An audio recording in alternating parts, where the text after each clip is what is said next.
성경 말씀 갈라디아서 5장 22절로 23절입니다.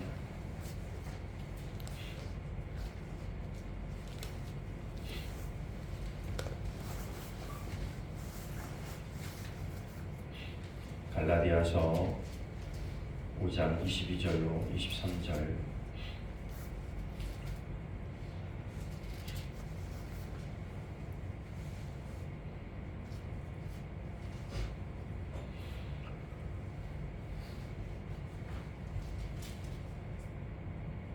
갈라디아서 5장 22절 23절 우리 한 목소리로 함께 읽겠습니다. 같이 읽습니다.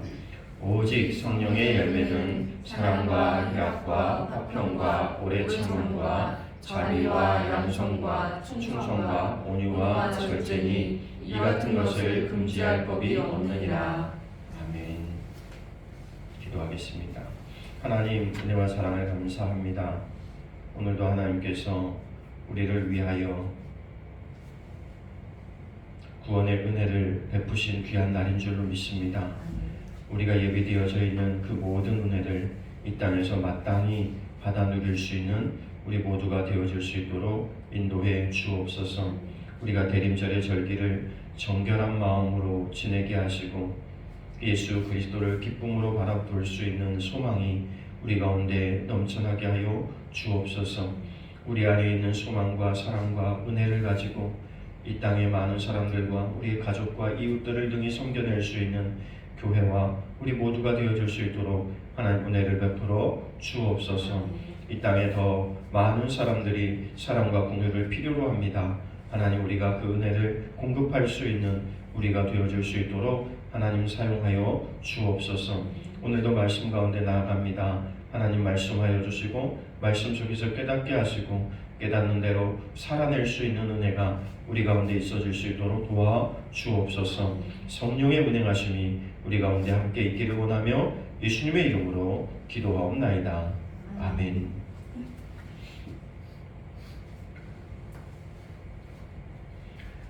성령의 열매, 또 열매 맺는 신앙에 대한 이야기를 우리가 계속해서 하고 있습니다. 우리는 이 땅에 사는 한 생명을 나눠야 되고 생명 연장의 꿈을 품어야 합니다. 그래서 우리는 반드시 열매를 맺어야 되고 그 열매가 단순하게 나는 이런 열매 맺고 이런 열매 맺고가 아니라 중요한 열매는 생명의 관계에 되어 있어야 된다는 거예요. 그래서 내가 어떻게 사느냐가 되게 중요하지만 그 모든 사는 방향은 생명을 나누기 위함이고 생명을 얻기 위함이다 라는데 우리의 삶의 목표가 있어야 되는 거죠. 그래서 여러분, 우리가 몇 주 동안에 지금 계속 성령에 관한 이야기를 나누면서 그 중에 이제 우리가 성령의 9가지 열매, 이 성령의 9가지 열매를 우리가 왜 맺어야 되느냐, 이것은 역시 마찬가지예요. 나의 생명, 그리고 그 생명을 나누고 그 생명을 연장해야 되는 그러한 사명이 우리 가운데 있다는 것, 그를 위해서 우리는 반드시 성령을 통해서 열매를 맺어야 되고 그 중에 한 가지가 성령의 9가지 열매에 대한 이야기를 우리가 하고 있는 것입니다.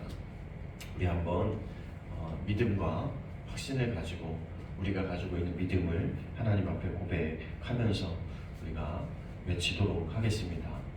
자, 우리가 구호를 외치고 시작을 해야 되니까 외쳐보겠습니다. 잘 되고 있습니다. 잘 되고 있습니다. 더 잘 될 것입니다. 더 잘 될 것입니다. 기도하면 됩니다. 기도하면 됩니다. 믿으면 됩니다. 믿으면 됩니다. 예배하면 기적이 일어납니다.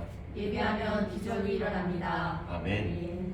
그럼 확신 속에서 여러분들이 오늘도 예배를 드리고 하나님의 말씀을 듣게 되기를 바라고, 또 여러분들이 땅의 세상 가운데서 살아갈 때 말씀대로 되어지는 역사, 고백한 대로 되어지는 역사 있어지기를 간절히 바랍니다. 우리가 성령의 9가지 열매의 이야기를 하면서 사랑에 대한 이야기를 했죠. 사랑은 오래 하니까 기억 안 나시죠? 사랑은 하나님과 나의 관계가 우선 되어야 되고 그 이후에야 우리가 나와 사람의 관계가 회복될 수 있다.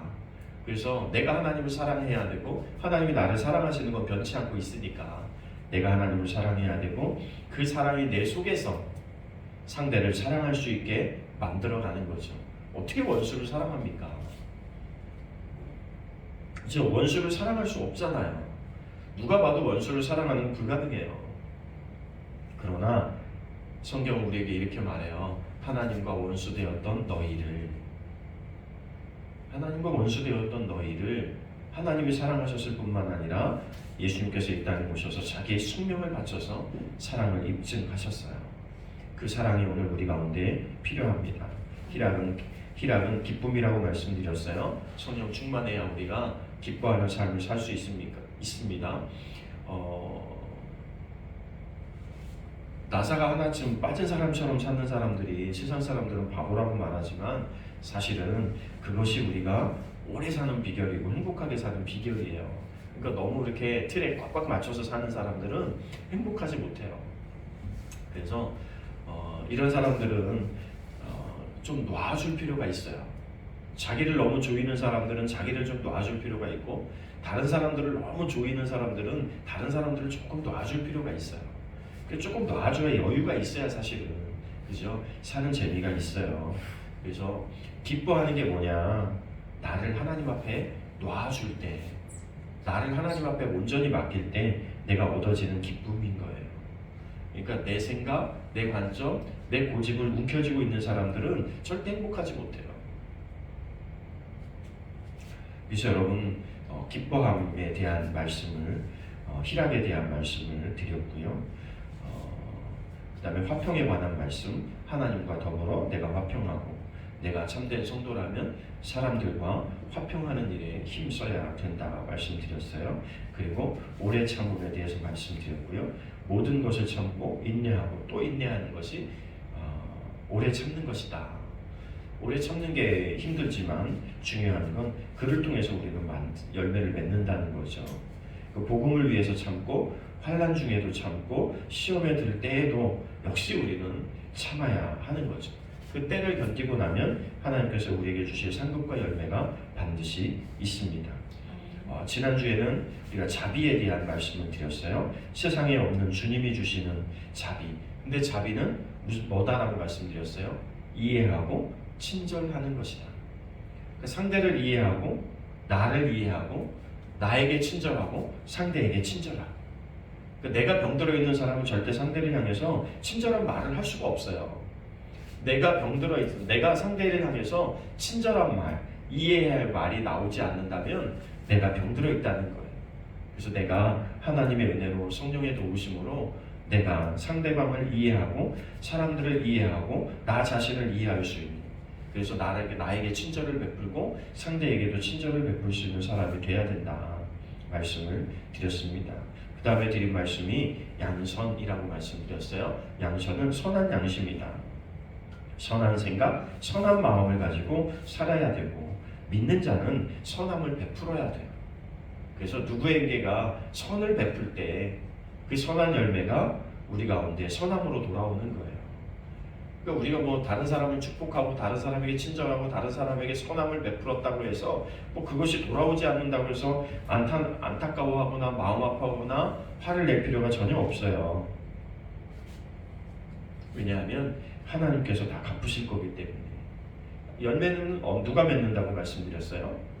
열매는 하나님이 맺는 거예요. 내가 맺는다고 착각하니까 자꾸 내가 뭔가 하려고 하잖아요. 근데 열매는 나무가 맺는 것이고 뿌리가 맺는 것이고, 그 뿌리와 나무가 하는 역할이에요.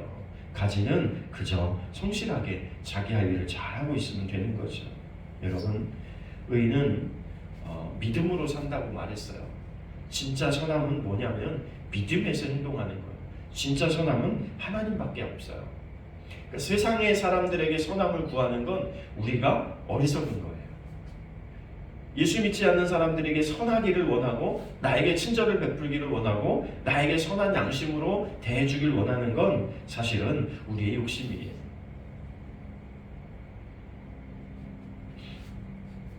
선한 양심은 믿음이에요. 믿음으로 살아낼 수 있는, 하나님밖에 선하심이 없기 때문에, 절대 선하신 분은 하나님밖에 없기 때문에, 그래서 의인은 믿음으로 말미암아 살리라 이렇게 말씀했어요. 오늘 우리가 믿음으로 결단하고 믿음으로 살아가는 것, 이것이 가장 선한 것이다. 그래서 우리가 이전에 배운 사랑의 열매로부터 시작되어서 맺어지는 이 열매들은 다 믿음 속에서 가능한 거죠. 믿음이 없으면 불가능해요. 성령의 오늘은 7번째 열매, 충성에 관한 이야기입니다. 성령의 열매는 충성이다. 이 충성이 뭐예요? 시편 15편 4절에 보니까 변치 말아야 된다라고 말하고 있어요. 충성은 변하는 게 아니에요. 사람들이 신앙생활 하다 보면 어느 때는 열심히 하다가 어느 때는 안 하다가 어느 때는 하는 것 같다가 어느 때는 안 하고 싶은 거, 이것은 사실 충성하고는 관계가 먼 거죠. 이건 내 생각에 의해서 움직이는 거지 충성이 아니에요. 충성은 내가 하기 싫은 것과 내가 하고 싶은 것에 대한 국한이 없어요. 그죠? 충성은 하나님 말씀에 그냥 따라 하는 거예요. 하나님 원하면 그냥 하는 거예요. 내가 희생이 돼도, 내가 무엇인가를 잃어도, 내가 무엇인가를 포기해야 돼도, 내가 무엇인가를 아무것도 가질 수 없을지라도 하나님 원하신다면 해야 되는 거예요. 이것이 충성이죠. 충성을 말할 때 사람들이 변치 말라고 하니까 의리라고 말을 많이 하죠. 의리. 그런데 여러분, 세상에서 말하는 의리도 변해요. 누구 때문에 변해요? 나 때문에. 충성은 변하지 않는 마음이에요. 내 중심에 충자가 뭐예요? 내 중심에 누가 있는 거예요? 주님이 계셔야 돼요. 그래야 이게 충성이 가능해요. 내 안에 주님이 안 계신 상태에서는 충성이 불가능해요. 오늘날 사실은 많은 교회의 성도들을 바라볼 때 제일 안타까운 것 중에 하나가 충성을 잃어가는 거지. 예배도 내가 시간 날 때 드리고 일도 내가 시간 날 때 하는 거지. 그렇죠? 우리의 생각도 그렇게 변해가고 있잖아요. 사실은 내가 시간 날 때, 내가 환경이 될 때, 내가 여건이 될 때, 내가 하고 싶을 때, 사실 쉽게 말하면 여러분, 이것은 충성이 아니에요. 충성은 환경과 여건에 따라서 변하지 않아요. 예수님의 제자들이 죽음의 길을 가면서 환경과 여건이 두려워서 포기했다면 그들은 충성스러운 주님의 제자들이 아니었던 거죠. 그러나 그들은 환경과 여건은 상관없어요. 상관없이 자기의 갈 길을 갑니다. 그래서 사도 바울은 나의 달려갈 길을 마치고, 그가 달려갈 길이 뭐예요? 고난당하는 연속, 감옥에 가는 연속, 그리고 마지막에는 로마로 뭐하러 가요? 죽으러 가요. 그의 달려갈 길이라는 게 사실은 죽음을 향해 가고 있었다는 거예요. 여러분, 우리가 충성이라고 하는 것, 우리가 오늘 달려가고 있는 길은 죽음을 향해서 달려가는 거예요. 내버려둬도 죽죠. 여러분, 내버려둬도 육체는 죽습니다. 그런데 기왕 내가 죽을 육신, 죽을 육체, 죽을 생명을 가지고 하나님을 위해서 무엇인가를 가능하게끔 해내는 것, 이것이 충성인데, 사실은 우리가 목숨이 두렵잖아요. 목숨이 아깝잖아요. 더 살고 싶잖아요.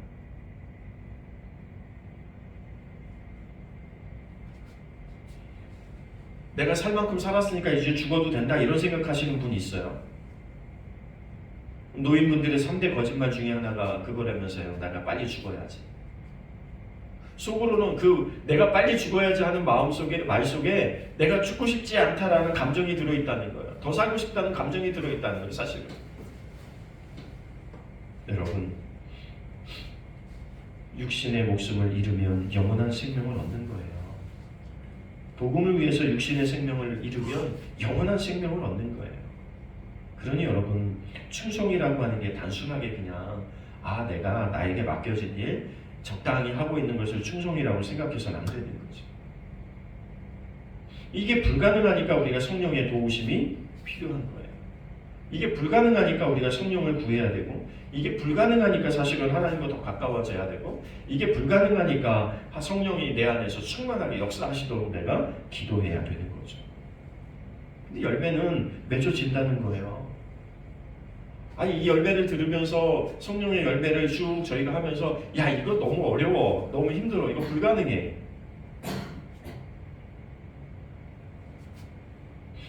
이런 계시록에 보면 마지막 때가 되면 광야로 피해라, 이런 사람들은 저주가 있을 것이다, 뭐 이런 이야기들 많이 나오잖아요. 성도들이 마지막 때에 예수 믿는 것 때문에 수많은 환난과 고난을 겪을 수도 있다고 계시록은 말하고 있는데, 여러분 우리가 그거 견뎌낼 수 있을까요? 초대교회 성도들에게 일어났었던 고문의 현장들이 계시록에 보면 쭉 써 있으면서, 야 너희가 마지막 때 이런 고난을 당할 수 있어. 내 손가락이 손톱이 하나하나 뽑혀나가고, 내 손가락이 하나하나 잘려나가고, 내 사지가 잘려나가고. 여러분 이런 고난과 역경이 우리 가운데 온다면 견뎌낼 수 있을까요? 그럼 상식적으로 내가 그걸 참아낼 수 있을까요?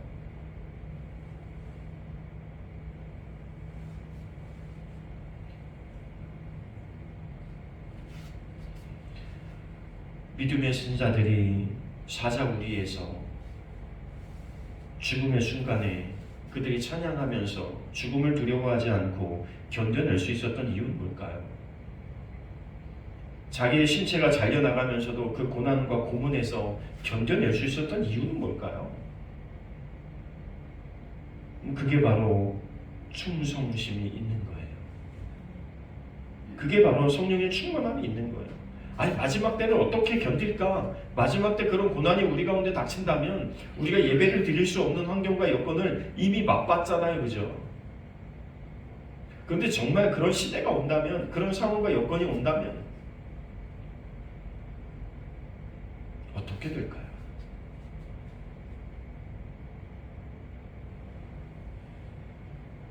사람의 힘으로는 불가능하지만 예수님의 사도들이, 예수님의 제자들이, 예수님의 사람들이 갔던 그 길을 갈 수 있는 비결은 결국 성령이 하실 수밖에 없어요. 성령께서 우리를 감당하게 하신다는 거예요. 감당할 믿음, 감당할 능력 주시는 거죠. 여러분 우리가 그런 시대를 예비하고 그런 시대를 앞으로 바라보고 있다면 우리는 더욱더 성령의 충만함이 우리 가운데서 무장돼야 돼요. 그래야 이 충성심이라는 게 변하지 않을 수 있어요.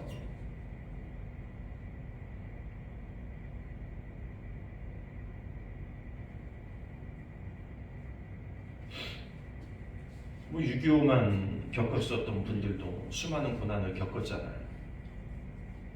신안에 가면, 전라도 신안 땅에 가면 무수히 많은 사람들이 순교당한 현장들이 있어요.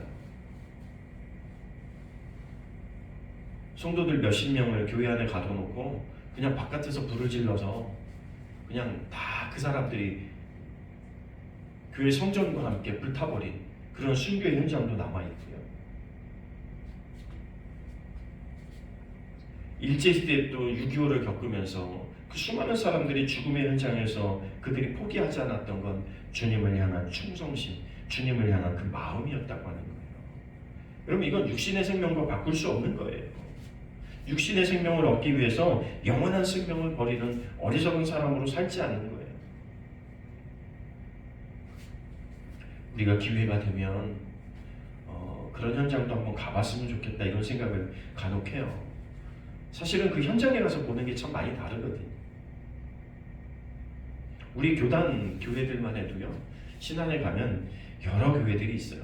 그 지역엔 거의 성결교회들이 제일 많은 지역 중에 하나가 신안 지역이거든요. 얼마나 많은 사람들이 순교했는지가 교회마다 남아있어요. 그래서 여러분 교회가 작든 크든 그 교회들은 다 뭘 가지고 있냐면 자부심을 갖고 있어요. 죽음 앞에서 굴하지 않고 신앙을 지킨 교회.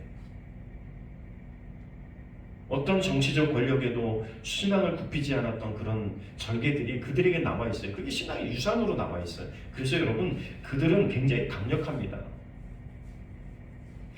지나다니면서 볼 때 시골교회네, 시골교회 작은 교회네 이렇게 생각할 게 아니라는 거예요. 그들 안에 흐르고 있는 그런 신앙의 유산은요 굉장합니다. 여러분 한 번 사는 인생 멋지게 충성할 수 있기를 바랍니다. 한 번 사는 인생 멋지게 충성할 수 있기를 바랍니다. 부담스러우시죠? 목숨을 걸고 충성해야 된다고 하니까 이게 좀 부담스럽죠, 그죠? 근데 여러분 우리가 충성하는 만큼 하나님께서 우리에게 생명의 멸류관을 주신다잖아요. 우리가 이거 위해 사는 거잖아요. 사실은 영원히 구원받기 위해 사는 것이고 영원한 생명을 얻기 위해 사는 것이고 영원한 천국을 소유하기 위해서 사는 거 아니에요. 사실은 내가 예수 믿는 목적이 뭐예요? 사실 오늘 예배드리고 있는 목적이 뭐예요? 살아서도 천국, 죽어서도 천국. 사실은 그거잖아요. 예수님 때문에 내 생명을 얻는 그것 때문에 우리가 지금 살아가고 있는 거예요. 변치 않는 믿음으로 충성할 수 있기를 바랍니다. 골로새서 1장 25절에는요 뭐라고 말하고 있냐면 말씀대로 행하는 것을 충성심이라고 말하고 있어요. 말씀대로 행해내야 충성심이 있는 거예요. 나에게 말씀이 들려졌음에도 불구하고 거부하고 거절하면 그건 충성하지 않는 거예요.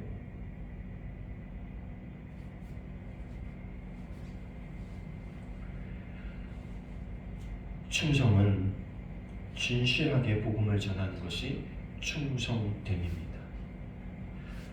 예수님께서 너희를 충성되게 여기셨다라고 말씀하실 때 전제 조건은 뭐냐면요, 복음을 위해서 네가 충성했느냐? 여러분, 우리가 한 영혼을 품고 한 영혼을 전도하고 한 생명을 얻기 위해서 우리가 해야 될 일이 있다면 그것은 복음으로 충성하는 거예요. 내가 무엇을 하든 복음이 앞서는 거예요. 복음을 위해서 하는 거예요. 내가 돈을 버는 것도, 내가 오늘 하루를 살아가는 것도 복음을 위해서 살아야 돼요.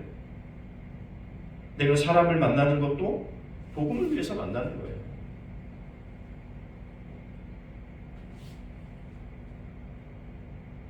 우리가 가족이 된 것도 복음을 위해서. 언젠가 말씀드린 적이 있는데 어떤 분이 선교센터 만드는 게 소원이라서 가족들끼리 함께 모여서 선교하기 위해서 한 분은 미용을 전공하고 한 분은 뭘, 가족 누구는 뭘 전공하고 이게 다 맡아서 자기 은사대로 다 전공을 하는 거예요. 그 가족 전체가 하나의 선교센터를 가지고 가족이 모여서 선교하고 싶다는 거예요. 여러분, 이런 꿈을 가진 가정도 있어요. 그래서 각자 은사대로 자기의 자격을 갖추는 거예요. 그래서 한 곳에서 뭐 1층에서 뭐하고 2층에서 뭐 가족들이 다 모여가지고 이런 꿈을 꾸는 가정도 있더라고요. 여러분, 그런 사람들은 세계 어디 갖다 놔도 살 거예요. 왜? 복음을 위한 무기를 갖고 있으니까. 여러분, 우리는 복음을 위해서 무슨 꿈을 꾸고 있습니까? 나는 한 생명을 구원하기 위해서 나는 무엇에 충성하고 있습니까? 나는 무슨 준비를 하고 있습니까? 무엇이 되어가고 있습니까? 내가 하고 있는 일의 삶의 목적은 뭡니까? 내가 올 한 해를 생각하고 내년을 하면서 계획을 세우고 꿈을 꾸는 그 목표가 과연 무엇입니까? 올해가 이제 다음 주 성탄절 겸 송년주일 딱 한 주 남았는데, 여러분, 내년 한 해를 설계하실 때 여러분의 중심은 어디에 있습니까? 여러분의 삶의 계획 가운데 무엇이 앞장서고 있습니까? 여러분, 내년의 모든 계획 가운데 이 복음을 위한 충성이 가장 앞서기를 바랍니다. 그러한 계획이 여러분 가운데 세워지기를 바랍니다. 그러면 여러분을 통해서 하나님 놀라운 일을 행하실 거예요. 그냥 반드시 열매를 맺고 생명을 얻는 건 하나님의 목적이고 하나님의 목표이기 때문에 그렇습니다. 여러분이 그런 꿈을 꿀 수 있다면 그것이 바로 하나님의 꿈이고 여러분이 그 꿈을 통해서 하나님에게 영광을 돌리게 될 것입니다. 우리의 목표는 최우선입니다. 복음을 전하는 것, 복음 앞에 충성하는 것. 내년 한 해가 복음을 향해서 한 영혼을 위해서 복음 앞에 충성할 수 있는 저와 여러분 되기를 바랍니다. 8번째 열매는 온유함입니다. 성도는 온유해야 합니다.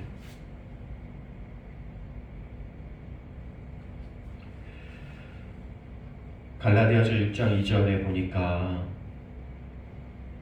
다른 사람들의 죄짐까지도 나누어지는 이런 모습들이 나와요.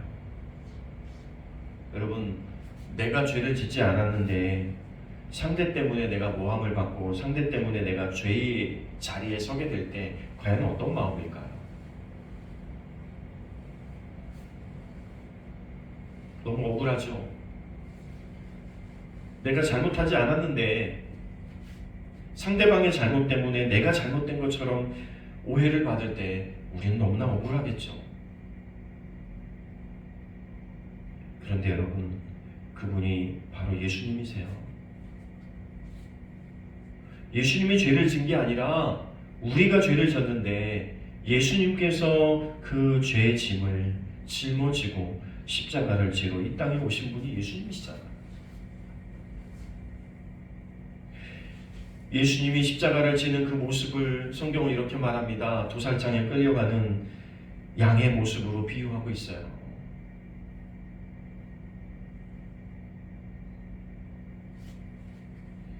군대에 있을 때 살아있는 돼지를 잡아본 적이 있는데요. 제가 잡은 건 아니고요. 함께 잡았는데 돼지를 잡을 줄 아는 사람이 있어가지고 돼지 잡는 모습을 봤거든요.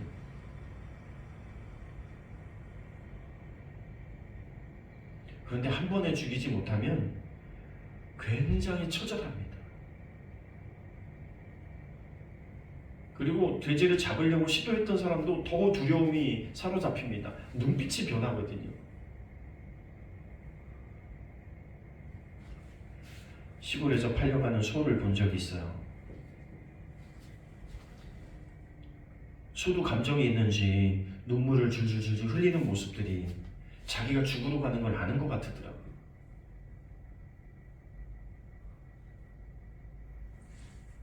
여러분, 내가 죽으러 가는 것을 알고 있을 때 그 죽음을 맞이한다는 게 그렇게 쉽지 않습니다. 아, 내가 이제 죽으러 가는구나.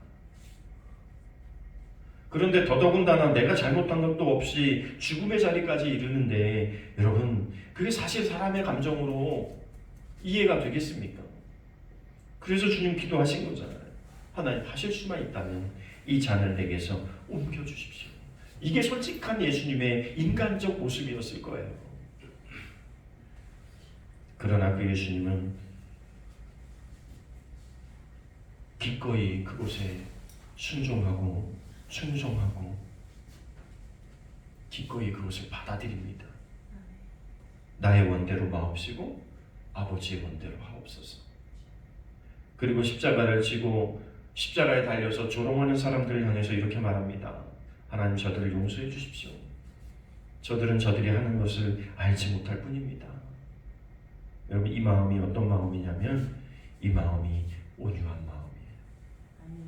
상황과 환경에 흔들리지가 않아요. 분이 나지 않아요. 내가 억울한데, 내가 지금 억울한데, 내가 손해볼 것 같은데, 그런데 전혀 화가 나지 않아요. 내가 불편한데 전혀 화가 나지 않아요. 저 사람 때문에 내가 피해를 입을 것 같은데, 저 사람 때문에 내가 손해를 입을 것 같은데, 내가 저 사람에게 어떻게 해줬는데, 이런 생각이 전혀 들지 않는 거예요. 여러분, 이게 온유함이에요. 쉽지 않죠. 그냥 온유하고 부드러우면 되지 뭐. 여러분, 이렇게 생각할 때는 그냥 받아들일 수 있을 것 같은데, 왜 그렇게 누구나 그렇게 받아들일 수 있다면 왜 이게 성령의 열매겠냔 말이에요. 그렇지 않나요? 너의 삶의 열매는 이것이다 라고 말했겠죠. 근데 왜 성령의 열매라고 말했냐면 이것이 내 생각과 내 결정과 내 마음으로 되지 않기 때문에 성령의 열매라고 말하는 거예요. 여러분, 죄를 나누어 질 수 있습니까?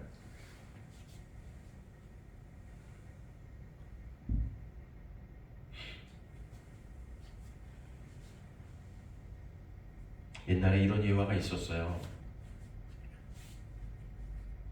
한 사람이 돼지인가를 잡아가지고 자루 속에 넣은 거죠. 그리고 친구들을 찾아갑니다. 친구들에게 이렇게 말해요. 한 친구에게 찾아가서 이렇게 말해요. 내가 실수로 사람을 죽였어. 친구야, 도와줘. 근데 여러분, 아무도 안 도와주는 거예요. 제일 친한 친구부터 찾아갔겠죠. 내 생각에 제일 친한 친구부터 찾아간 거예요. 그런데 아무도 그를 도우려고 하지 않습니다. 왜?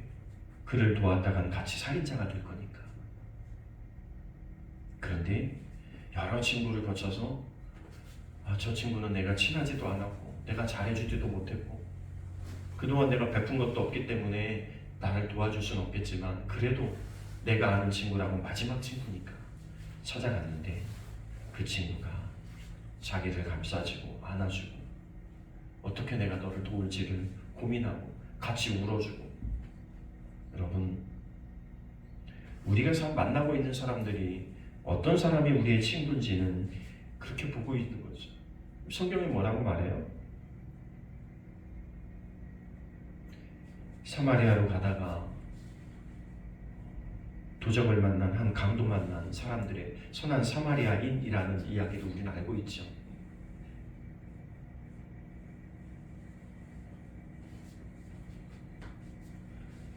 제사장도 지나가고 율법사들도 지나가고 내노라 하는 사람들이 지나가죠. 그냥 강도 만나서 죽어가고 있는데 아무도 그를 품으려고 하지 않아요. 여러분, 그들은 나름대로 다 이유가 있습니다. 피를 가까이 하면 안 되고 죽은 사람을 가까이 하면 안 되고 죄인을 가까이 하면 안 되고 이런 사람 저런 사람 가까이 하면 안 되고 내가 지금 예배를 드리러 가야 되는데 제사장은 내가 지금 예배를 드리러 가야 되는데 내가 저 죽은 사람에게 손을 대면 그럼 내가 주님을 제사일에 나갈 수 없거든요. 그게 율법이거든요. 죽은 자를 대하면 뭐 며칠 동안 나오지 마라, 뭐 하면 며칠 동안 나오지 마라, 뭐 한 사람은 며칠 동안 뭐 하지 마라, 이것을 부정하다고 말했기 때문에 법에 정해져 있거든요. 그러니까 그런 걸 잘 아는 사람들 입장에서 보면 이게 죄가 아닌 거예요. 그런데 이 일을 왜 시작했냐면 그들이 와서 예수님에게 이렇게 물어요. 나의 이웃이 누굽니까? 근데 예수님은 이렇게 말씀하세요. 강도 만난 자의 이웃이 누구냐? 아니, 내 이웃이 누구냐고 물었는데 예수님은 답변을 이렇게 하시는 거예요. 그 강도 만난 자의 이웃이 누구겠느냐? 여러분, 이 질문의 차이를 아시겠습니까? 우리는 내 기준에서 내가 나에게 잘해주는 사람, 나에게 필요한 사람이 내 이웃이 된다고 생각하잖아요. 근데 예수님의 생각은 정반대인 거예요. 나를 필요로 하는 사람들에게 내가 그의 이웃이 되어줘야 한다는 거죠. 여러분, 이런 마음이 어디서 가능해요? 이런 마음이 온유한 자만 가능한 거예요. 남의 어려움을 내 어려움으로 여겨줄 수 있는 것, 이것은 온유하지 않으면 불가능한 거예요. 예수님이 온유한 분이 아니셨다면 우리의 죄를 위해서 그분이 십자가를 지실 이유가 없었고 십자가를 지시도 않았을 거예요. 그런데 예수님의 성품을 뭐라고 말해요? 예수님은 온유하고 겸손하셨다. 이게 예수님의 성품이라는 거예요. 예수님은 온유하고 겸손하셨다. 너희는 예수님의 성품, 신앙인들은 다 예수님의 성품을 닮으라고 말하죠.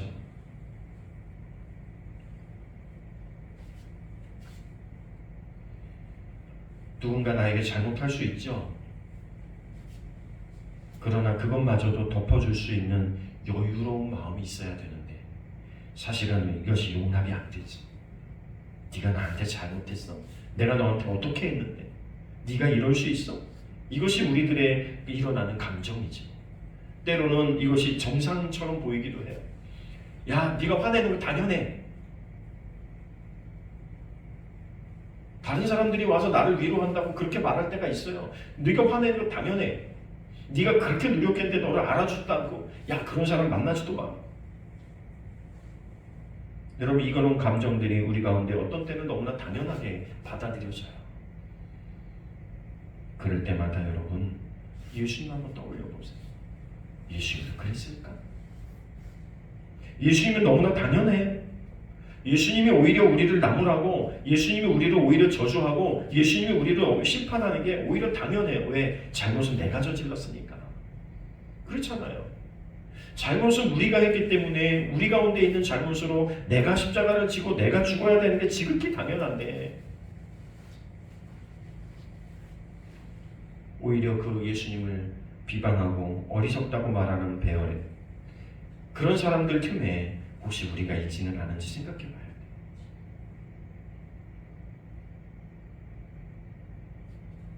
여러분, 세상 사람들이 왜 교회를 험담하고 교회를 나쁘게 보는 걸까요? 어떻게 세상 사람들이 교회 일을 그렇게 잘할까요? 누군가는 그들에게 교회가 그렇다고 말해줬겠죠. 누군가는 교회 와가지고 잘못된 경험을 하고 가서 그것이 교회의 전부인 것처럼 이야기했겠죠. 여러분, 세상 사람들의 잘못일까요? 우리의 잘못일까요? 세상 사람들이 지금 교회를 비방하고 교회를 비판하는 건 누구 잘못일까요? 한때 예수 믿었다고 하는 사람들의 잘못이고 오늘 예수 믿고 있는 우리의 잘못 아닙니까? 화낼 때 똑같이 화내고 남들이 하는 말 똑같이 하고 남들이 하는 행동 똑같이 하고 있으니 도대체 우리를 온유한 자로 보는 사람 하나 없으니 그들이 교회를 볼 때 우습게 보이지 않겠냐 말이지. 여러분, 사람들은 어떤 사람들은 예수님을 우습게 보고 십자가에 못 박고 조롱하지만 어떤 사람들은요 십자가에 달린 그분을 보면서 두려움에 떨습니다. 왜냐하면 저가 진짜 메시아이구나. 여러분, 이게 믿음의 사람들이 고백한 게 아니고요 로마의 군병들이 예수님을 십자가에 못 박은 예수님의 죽음을 목격한 로마의 군병들이 남긴 기록이에요. 이런 우리의 온유함이 예수님을 대신하고 있음을 믿으시기 바라요. 내가 오늘 참고 인내하는 것이 내가 지금 사람들을 친절하게 온유하게 사람들을 감싸 안아주는 그것이 지금은 별거 아니고 내가 손해보는 것 같지만 결국 그것을 통해서 예수님을 증거하는 여러분의 삶의 모습이 된다는 거예요. 아, 역시 예수 믿는 사람이 다르구나. 역시 꿈의 교회 다니는 사람들은 좀 다르구나. 여러분, 이런 은혜가 여러분과 저 가운데 있어지기를 바랍니다. 마태복음 24장 13절은 온유하되 어디까지? 끝까지 해야 된다는 거예요. 끝까지 인내하는 거예요. 내 온유함을 잃지 않기 위해서 끝까지 가는 거예요. 우리가 작은 연못에 돌을 떨어뜨리면 그냥 그 연못 전체가 그냥 풍덩풍덩 하겠지만 여러분, 태평양 바다 한가운데 가서 집채만한 바위를 떨어뜨려도 바다는 전혀 요동하지 않습니다. 우리가 온유하다는 건 요동하지 않는 거예요. 한결같이 친절하고 한결같은 마음을 우리가 유지해 갈 수 있는 것이 온유함이에요. 그것이 내가 죽음의 자리에 이르는 그 길일지라도 평정심을 잃지 않는 그 온유함이 우리의 온유함이 되길 바랍니다. 충성은요 진실함으로 복음을 전하는 것이고 온유함은 온유함으로 복음을 전하는 거예요. 나의 미소를, 나의 온유함을, 나의 따뜻함. 그럼 이제 12월 달을 경험하고 있잖아요. 우리가 이때 제일 필요한 게 뭐예요? 우리가 가지고 있는 따뜻한 사랑을 세상 사람들에게 전해줄 수 있는 좋은 기회잖아요. 여러분, 성탄절은 복음을 전하기도 제일 좋은 기회입니다. 왜? 사람들이 자기 입으로 성탄절이라고 말하고 살고 있으니까. 그렇잖아요? 그 예수님을 우리 교회에서 그 예수님을 우리가 함께 예배하고 함께 만나보지 않을래? 여러분, 복음을 전하기가 제일 좋은 때가 사실은 성탄절 즈음이라고 말해요. 자기 스스로 다 예수님에 대해서 말하고 있을 때 그래, 그 예수님이 우리 교회에 계시거든. 그 예수님이 우리 마음에 계시거든. 그 예수님이 우리 가정에 계시거든. 너도 한번 만나볼래? 너도 한번 경험해볼래? 여러분, 이런 기회를 통해서 예수님의 모습, 예수님의 삶을 전할 수 있는 저와 여러분 되기를 바랍니다.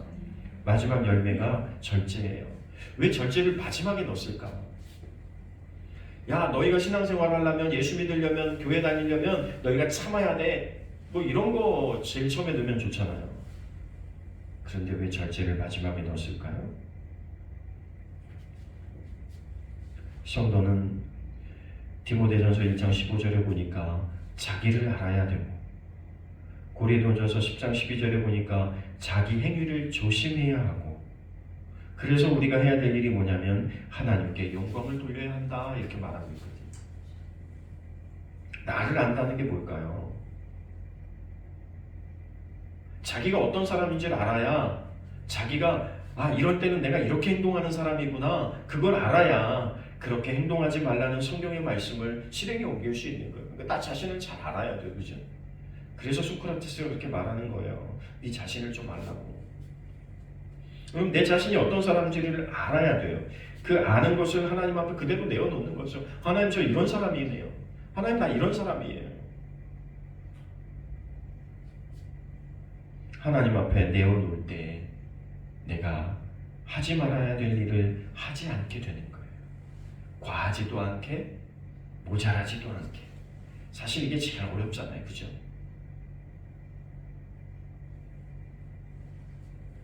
뭐 할 때는 세상을 다 가진 것처럼 세상을 다 뒤집을 것처럼 펄펄 뛰던 사람들이 어느 날은 갑자기 뭐 세상과 원수된 것처럼 막 그렇게 사는 사람들이 얼마나 많아요. 이 기복이 너무 심하니까 막 그냥.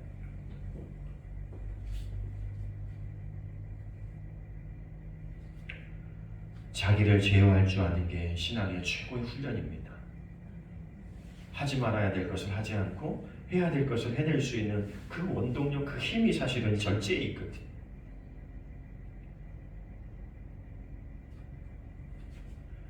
절제하지 못해서 죄를 짓는 사람들이 많죠.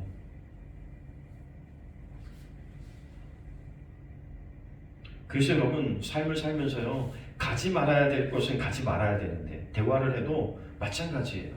꺼내지 말아야 될 얘기는 절대 꺼내지 말아야 돼요. 아니라고 알고 있으면서도 자기 화낸 것을 못 이겨서 거기까지 말해버리고 거기까지 가버리면 안 돼요. 왜 생각으로 살인한 자를 살인한 자라고 성경은 말하고 있을까요? 생각된 대로 사람들은 자꾸 옮겨지기 때문에 그래요. 그래서 알면서 가는 거예요. 범죄자들을 여러분 처음에 범죄하고 잡혀서 제일 하는 말 중에 하나가 자기도 모르게 그만 이에요. 그러고 싶진 않았어요. 그러려고 한 건 아니에요. 후회해도 소용이 없죠. 신앙생활도 여러분 마찬가지예요. 신앙생활하면서 우리가 하지 말아야 될 일과 해야 될 일은 반드시 있거든요. 그런데 하지 말아야 되는 줄 알면서도 가버리는 건 이건 절제가 안 되는 거예요. 더 큰 죄를 결국 남기게 되고요. 돌이키는데 굉장히 어렵습니다. 말도 내뱉으면 주워담기가 굉장히 어렵습니다. 여러분 정치인들이 장관 되려고 할 때 국무총리 되려고 할 때 여러분 아시잖아요. 그들의 말 한마디 실수해놨던 것 때문에 발목을 잡혀가지고요. 결국 그 자리에 가보지도 못하는 사람들을 우리 수도 없이 보잖아요. 여러분 우리의 말의 실수가 우리의 한 번의 행동이요. 우리에게 엄청난 죄의 흔적을 남길 수 있어요. 그래서 여러분 이 절제의 은혜가 중요한 거예요. 이걸 컨트롤할 수 있는 힘과 능력이 있다면 여러분 이 사람이 세상에서 가장 강력한 사람이 될 거예요. 가장 무서운 사람이 될 수도 있을 거예요. 나를 알고 나를 더 잘 알잖아요. 여러분이 제일 잘 알잖아요. 자기 자신을. 그죠? 근데 우리보다 하나님이 우리를 더 잘 알아요. 그래서 우리가 기도할 필요가 있는 거예요. 하나님 내가 올 한 해 이렇게 살면서 이러이러한 부분에서 절제되지 못한 부분들이 있었어요.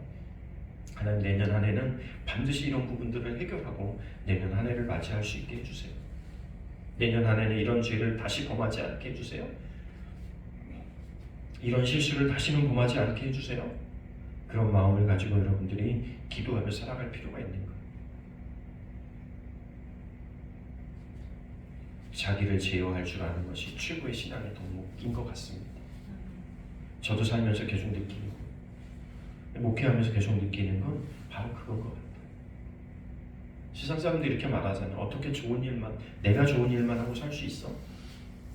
여러분 신앙생활도 똑같습니다. 내가 좋은 대로만 살아서는 온전하게 신앙생활 할 수가 없어요. 충성할 수도 없어요. 온유할 수도 없어요. 그죠? 오늘 말씀에서만 봐도. 절제는 하나님의 영광을 돌리게 만들어요. 여러분 이번 한 주 동안에 사람들을 대하실 때 온유할 수 있기를 바랍니다. 그리고 내가 내 삶을 컨트롤할 수 있는, 제어할 수 있는 힘과 능력이 여러분 가운데 있어지기를 바랍니다. 그것을 통해서 하나님의 이 앞에, 복음 앞에 충성할 수 있는 저와 여러분 되기를 바랍니다. 이 가슴에 손을 얹고 이렇게 해볼까요? 하나님, 하나님, 나와 함께 해주세요. 나와 함께 해주세요. 온유하기를 원합니다.